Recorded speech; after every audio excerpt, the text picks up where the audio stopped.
It's Halloween again, boils and ghouls, and that means it's time for the annual One Hit Wonderland Spooktacular Edition. Ooh, a proud tradition that dates all the way back to last year. And I'm probably not going to do another one, but you know, woo, Halloween! Guess I should costume again. Let's see what we got in the product box here. Okay, I'm a Chinese pirate carpenter. Whatever, I don't even need a coat. You know what? What's scarier than a strange, faceless man looming and watching you from the shadows? And speaking of,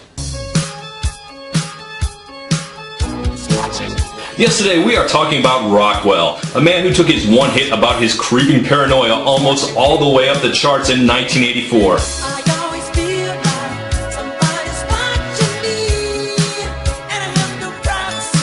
Part of a brief but glorious moment when mainstream pop wasn't afraid to get a little ghoulish. And it's surprisingly topical in 2013, weirdly enough. And a big part of the reason why that subsection of pop existed was the success of Thriller. Something Somebody's Watching Me couldn't exist without in more ways than one. Now, I have talked about Rockwell before when a couple of his relatives were briefly popular a couple of years ago. I'm sexy and I know it. Thank God that's over. Now, I don't remember saying many nice things about Rockwell. Something about how he was a talentless wannabe exploiting the resources and connections he got from obvious nepotism. But I am often surprised at how different artists end up looking when you explore more than a single song. So, why was Rockwell not able to leverage his influential family name beyond a single hit song? And for that matter, if you didn't want people to be watching you, why are you wearing that ridiculous jerry curl? Well, come with me as we explore the primal fear of never really being alone.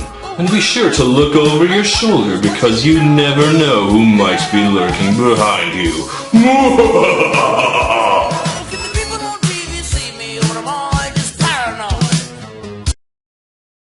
Rockwell's only hit begins, I'm just an average man with an average life. But that isn't remotely true. Now, like I said, his real name is Kennedy Gordy, and he is the son of Berry Gordy Jr., founder of Motown Records and one of the most important music executives who ever lived. I assumed that meant that Kennedy was just some spoiled, pampered, rich boy son of privilege. I mean, I found a picture of him.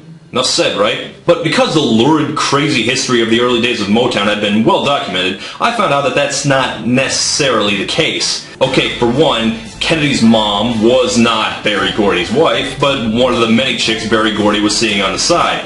That, of course, caused an ugly divorce. Kennedy seems to have been on decent terms with his father growing up, but when his mom started having trouble with drugs, he started living with Gordy's ex-wife.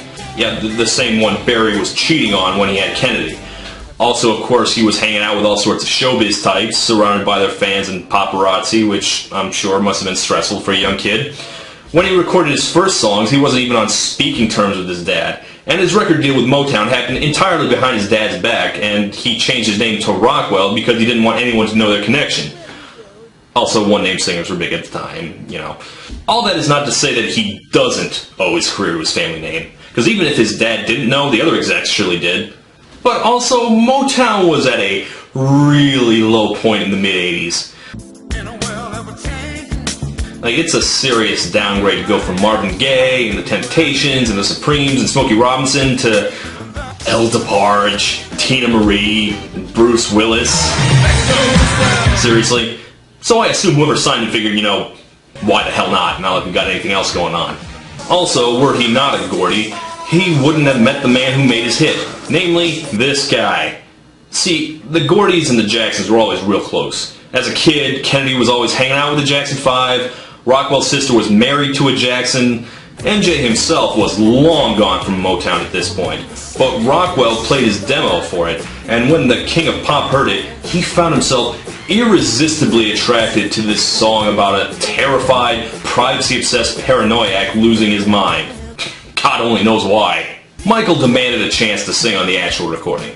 When Rockwell's dad heard it, he immediately declared it a hit and rushed it into the marketplace.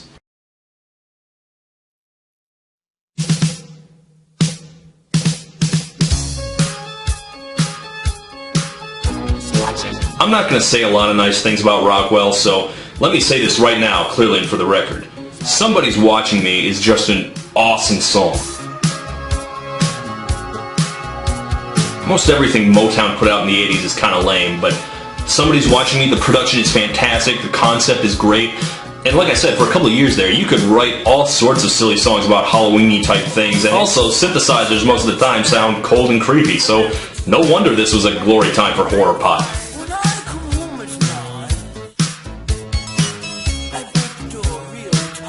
You can blame Thriller for that probably, but honestly, I've never really liked Thriller that much. Kind of a little just too cheesy for me, whereas Somebody's Watching Me taps into something kind of real and crazy and falling apart. And knowing how the Michael Jackson story unfolded only adds another dimension to it. And I just like the concept of the song. Like, I love the Next Silly Love Song as much as anyone, but how many times have we had a song about a guy who's being tormented by unknown monsters haunting his house? And of course, Michael Jackson was a huge get. That practically guaranteed the success of the song. I think at one point that year, the sound of Michael Jackson's hair catching fire was the #1 song in the country. And in his own way, Rockwell was ahead of his time. Nowadays, featuring credits are ubiquitous. Rappers hired big-name stars all the time to sing their hooks. But in 1984, never. Of course, calling Rockwell a rapper is pushing it. He is the weak link on this song by a large margin. His rap skills are roughly on the same level as Rodney Dangerfield in Rappin' Rodney, but his jokes are a lot cornier. I wonder who's watching me now? The IRS? Well, pay your damn taxes, rich boy, and you can stop worrying about it. And even just on a pure vocal level, he's pretty bad, and he's not exactly called on to do much here. Now, for comparison, check out Morris Day's cover a couple decades later. People calling me on the phone that I'm trying to avoid. Is it the people on the TV see me, or am I just paranoid? That's a guy with some delivery. Not that Rockwell doesn't try. Other neighbors watching me. Well, it's the mailman watching me. Mostly he compensates for his utter lack of vocal talent by going over-the-top ham. He's practically chewing on the cheap Halloween store scenery. Nah, that's mean. The video is actually quite appropriately poltergeisty. But ignoring the cool video where there are ghosts and ghouls and zombies and pig dogs everywhere, as far as I can tell, this is not a song about being haunted or stalked or in danger. It's just a guy who's weird. He's scared to answer the phone, he's scared to watch TV, he's scared to shower. When I'm in the shower, I'm afraid to wash my hair. Which he really should and get all that gunk out of his hair. But he can't, because performing the basic functions of life is just too much for him to handle. He's going full-on Howard Hughes, and he probably needs to be medicated. This is less Psycho and more Repulsion. Spider? Pie? Just one of those movies where the protagonist is going crazy. Black Swan? I don't know anymore. Honestly, that's what I like about it the most, that it's so crazy. That and the killer organ solo. Okay, Michael Jackson is like 80% of why I like this, but Rockwell had definitely established himself as a unique standout with his hit song, which reached all the way to #2. Where did he go from here? You know those artists like David Bowie and Madonna who evolve and reinvent themselves with every successive album? We don't cover those on this show. Anyway, the video for his failed follow-up has him coming straight from a Rockwell concert, being mobbed by screaming Rockwell fans. When this happens. Hello? Who is this? Yes, Rockwell has taken his original song's theme of unknown lurking terrors and found a new, substantially ickier take on them. An obscene phone caller, which was this horrible phenomenon that existed before caller ID. And Obscene Phone Caller is a fitting title because this song is obscenely terrible. I don't know what's going through your mind, but this naughty phone calls always keeps trying. I do feel like Somebody's Watching Me taps into creeping dread in a fun way.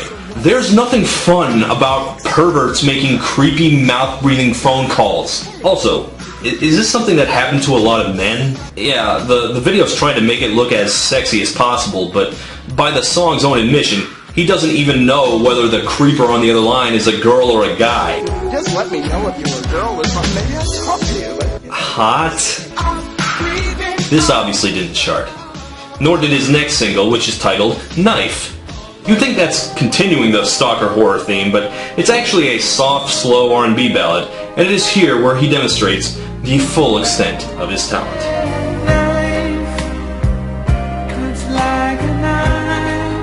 Oof.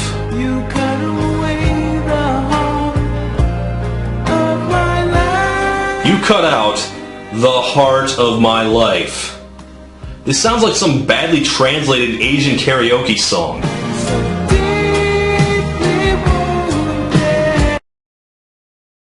No. Well, yes, but not really. First off, this wasn't a single, but I really wanted to share his cover of the Beatles' Taxman.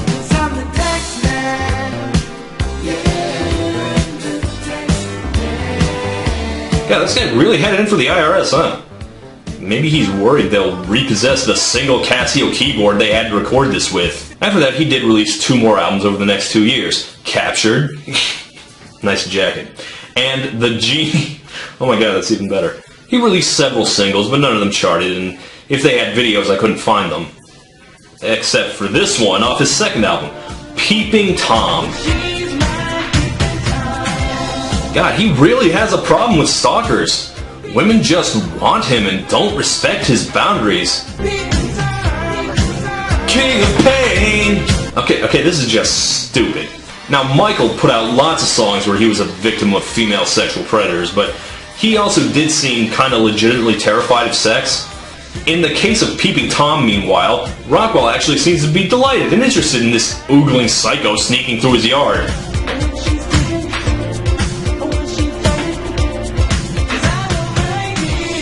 Also, you know, when Michael Jackson put out song after song pleading for privacy, at least you understood where he was coming from. Rockwell, were people ever really that interested in you? Were you really so hounded by attention that you wrote song after song about it? Actually, maybe he was. At first, I assumed that he kept writing songs like that just to try and recapture the magic of the first hit, but I think he might really have been that paranoid because, as far as I can tell, Rockwell has completely disappeared. I tried to find out what happened to him after he stopped singing, and I can find almost nothing. I know he's still alive because TMZ reported he got a divorce 3 months ago. I found one unverified source that said he was working in the music industry in some unspecified capacity. In Berry Gordy's autobiography, he says he sees a lot of his own entrepreneurial spirit in his son Rockwell, but what's he doing? I have no idea. No interviews, no where are they nows, no public appearances. Apparently he's trying to make sure once and for all that no one is watching him. Or maybe they got him. Ahem. No.